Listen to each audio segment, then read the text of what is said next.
Perbedaan cara kerja dari sistem AI milik Kementerian Pendidikan Israel. AI sebut baru Goldstein seorang teroris, namun menolak saat pertanyaan yang sama dilontarkan untuk nama Yahya Sinwar. Mengutip Tribun News pada 2 Maret, hal itu dilaporkan oleh sumber utama Yediot Ahronot pada 28 Februari 2025. Kasus ini bermula ketika AI ditanya apakah baru Goldstein seorang teroris.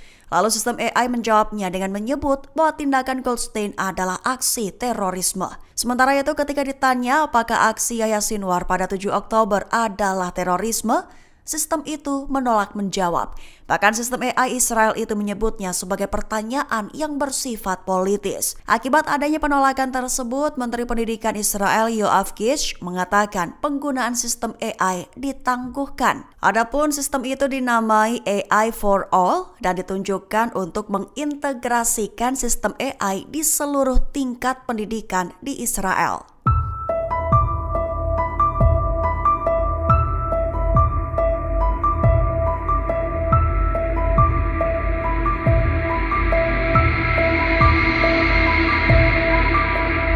Bulldozer lapis baja D9 milik Amerika Serikat akan menuju ke Israel bersamaan dengan ribuan bom yang juga akan dikirim. Mengutip Tribun News dan Palestine Chronicle pada 2 Maret, pengumuman itu disampaikan oleh Kementerian Luar Negeri Amerika Serikat dalam pernyataannya baru-baru ini, di mana berisi rencana penjualan senjata senilai hampir 497 triliun rupiah kepada Israel. Kementerian Luar Negeri Amerika Serikat mengonfirmasikan bahwa terdapat 3 rencana penjualan senjata yang terpisah. Juga Kongres diberitahu tentang potensi penjualan senjata itu dalam keadaan darurat. Rinciannya, penjualan pertama bernilai 3 triliun rupiah untuk 35.529 bom berat jenis MK84 dan 4.000 hulu ledak penetrator I-2000. Adapun pengiriman dijadwalkan tahun depan. Kemudian penjualan kedua senilai 10 triliun rupiah untuk 201 bom MK83. 4.799 bom BLU-110AB dan 5.000 sistem pemandu JDEM. Pengiriman akan dilakukan pada tahun 2028. Lalu penjualan ketiga adalah bulldozer D9 Caterpillar dan peralatan terkait senilai 5 triliun rupiah. Adapun pengiriman akan diperkirakan dikirimkan mulai tahun 2027. Hamas menolak usulan Israel untuk perpanjang gencatan senjata. Bahkan Hamas mengecamnya dengan menyebut tak bisa diterima. Mengutip Tribun News pada 2 Maret, hal itu diutarakan langsung oleh juru bicara Hamas, Hashem Kasyam, dalam pernyataannya baru-baru ini. Di mana juru bicara Hamas itu mengatakan bahwa memperpanjang tahap pertama kesepakatan dalam format yang diinginkan Israel tidak dapat diterima. Juga melontarkan tuduhan ke Israel bahwa pihaknya telah menunda kemajuan. Hamas tegas dan bersikeras, di mana pembicaraan harus dimulai pada fase kedua yang tujuannya untuk mengakhiri perang secara permanen. Adapun ini merupakan hasil dari diskusi bersama antara negosiator Israel dan Hamas bersama mediator regional lainnya di Kairo. Adapun pejabat Israel belum mengomentari apakah mereka siap untuk bernegosiasi di luar pengaturan saat ini. Juga diketahui kantor Perdana Menteri Israel Benjamin Netanyahu menolak berkomentar atas pengumuman tersebut.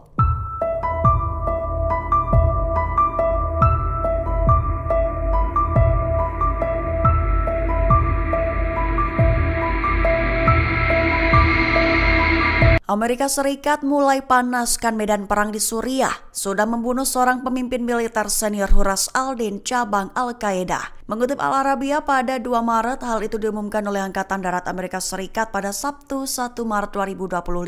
Lebih tepatnya, Amerika Serikat mengumumkan bahwa mereka telah membunuh seorang pemimpin militer senior Huras al-Din cabang Al-Qaeda di Suriah.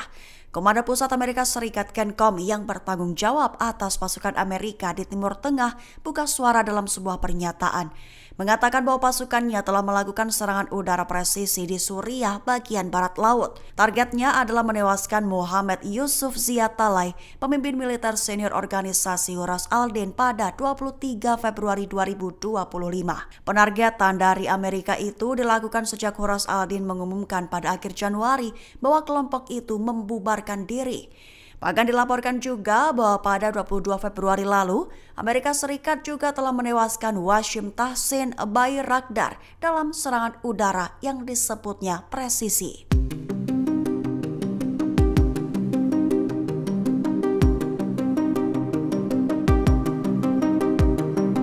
Iran disebut telah mengisyaratkan akan menjadi tokoh pengubah permainan dalam konflik Timur Tengah. Merujuk pada akan digelarnya pertunjukan militer memperkenalkan pesawat tempur buatan Rusia Sukhoi Su-35 pada 19 Maret 2025.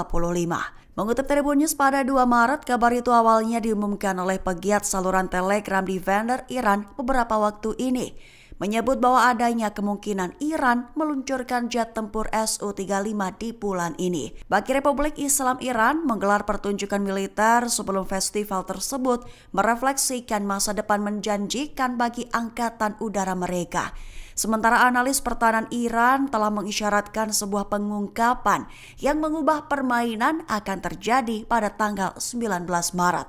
Namun mereka tetap bungkam mengenai rinciannya. Adapun sebagai jet tempur generasi 4,5, pengenalan Su-35 ke Angkatan Udara Iran diharapkan dapat meningkatkan kemampuan tempur udara negara tersebut secara signifikan. Kehadiran Su-35 di gudang senjata Iran juga kemungkinan akan mengubah keseimbangan kekuatan udara di Timur Tengah, terlebih yang telah lama didominasi oleh negara-negara yang berpihak pada Amerika Serikat yang mengoperasikan jet tempur canggih buatan Barat. Perdana Menteri Israel Benjamin Netanyahu dan Menteri Keamanannya Israel Katz memberikan perintah. Keduanya kompak menginstruksikan kepada pasukan pendudukan Israel untuk bersiap mempertahankan Jaramana di pinggiran ibu kota Suriah, Damaskus. Mengutip Al-Mayadin pada 2 Maret, hal itu diumumkan dalam pernyataan kantor media Menteri Keamanan 1 Maret 2025. Pernyataan itu dikeluarkan oleh Netanyahu, mengklaim bahwa Jaramana diserang oleh pasukan rezim Suriah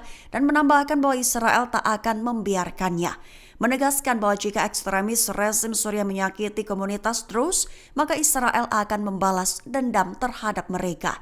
Sementara itu, senada kantor media Kementerian Keamanan juga mengeluarkan pernyataan serupa, menyatakan bahwa pihaknya berkomitmen kepada Druze untuk melakukan segala daya upaya guna mencegah terjadinya bahaya.